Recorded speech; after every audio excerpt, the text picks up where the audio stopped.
গাজায় যুদ্ধবিরতির পরও মধ্যপ্রাচ্যে কূটনৈতিক তৎপরতা এখনও কমেনি।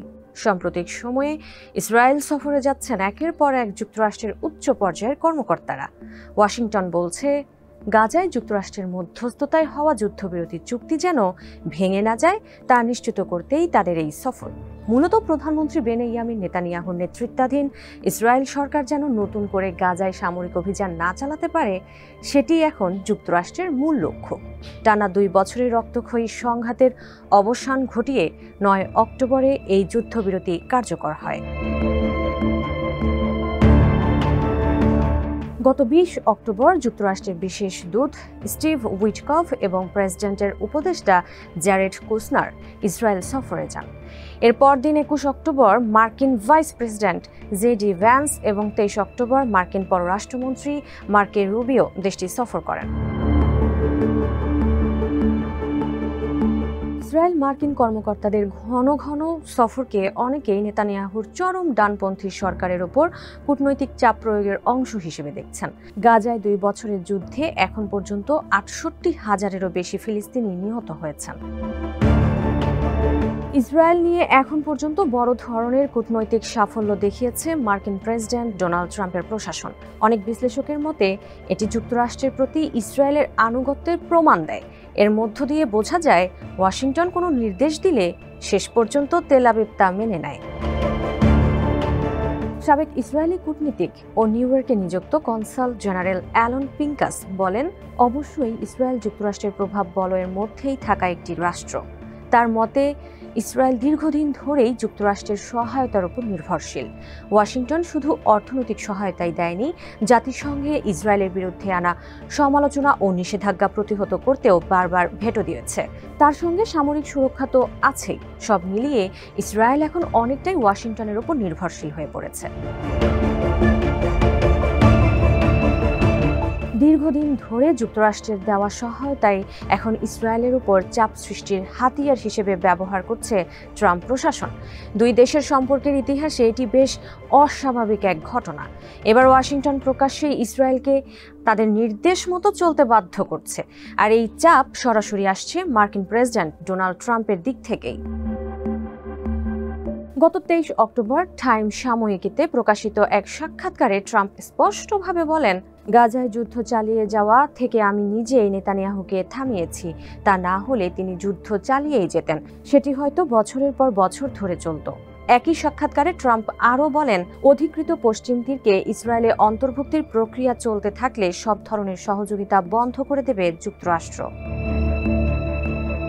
গত 22 অক্টোবর পশ্চিম তীরকে ইসরায়েলের অন্তর্ভুক্ত করার প্রস্তাবটি ইসরায়েলি পার্লামেন্ট নেসেটে প্রাথমিকভাবে অনুমোদন পেয়েছে।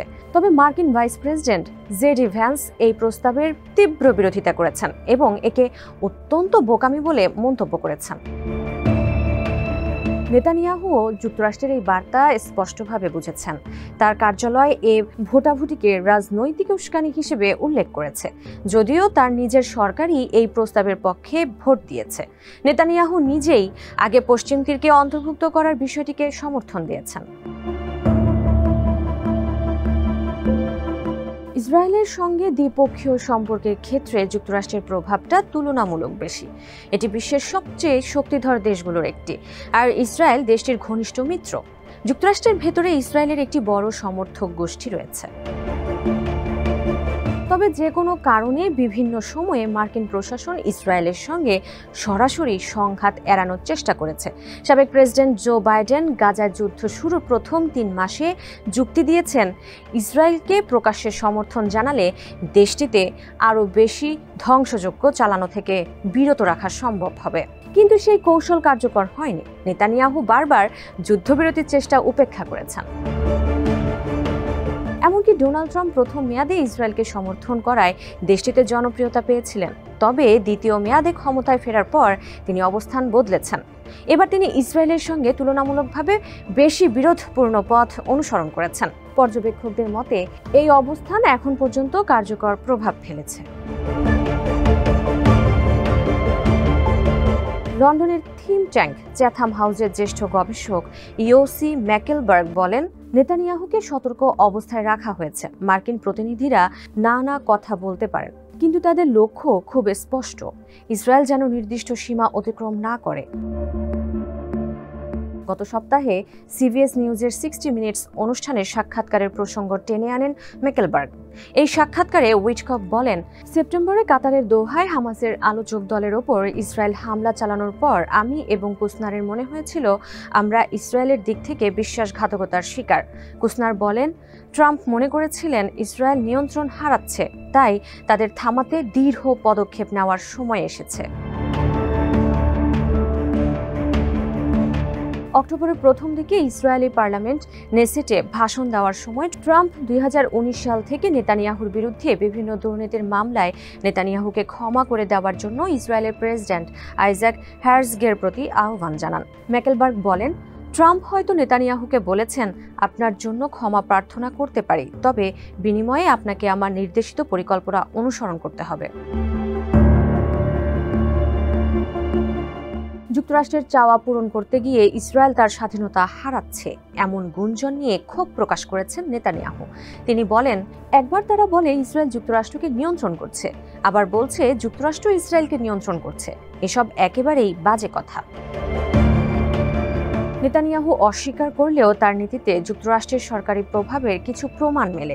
গাজায় যুদ্ধবিরতির ক্ষেত্রে কূটনৈতিক চাপ ছাড়াও অনেক নজির আছে যেখানে ইসরায়েলের নীতি নির্ধারণের সরাসরি ভূমিকা রেখেছে ট্রাম্প প্রশাসন। নেতানিয়াহুর ওয়াশিংটন সফরের সময় গাজা যুদ্ধবিরতি ঘোষণা করা হয়। বিশেষজ্ঞদের মতে নেতানিয়াহুকে ইসরায়েলে ফেরার আগে প্রকাশ্যে চুক্তির শর্ত মেনে নিতে বাধ্য করা যুক্তরাষ্ট্রের কৌশল ছিল।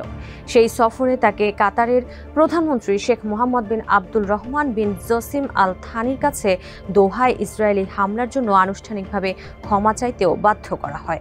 গত জুনে ইরানের বিরুদ্ধে 12 দিনের যুদ্ধের সময়ও নেতানিয়াহুকে হামলা বন্ধ করতে বলেন ট্রাম্প। বিশেষজ্ঞদের মতে ইসরায়েল ও যুক্তরাষ্ট্রের সম্পর্কে কোনো সমতা নেই। পিঙ্কাস বলেন, ইসরায়েলের স্বাধীনতার সীমা নির্ধারণ করছে যুক্তরাষ্ট্র। ট্রাম্পের বার্তায় স্পষ্ট, নেতানিয়াহু তার পরামর্শ ছাড়া স্বাধীন কিছু করতে পারে না।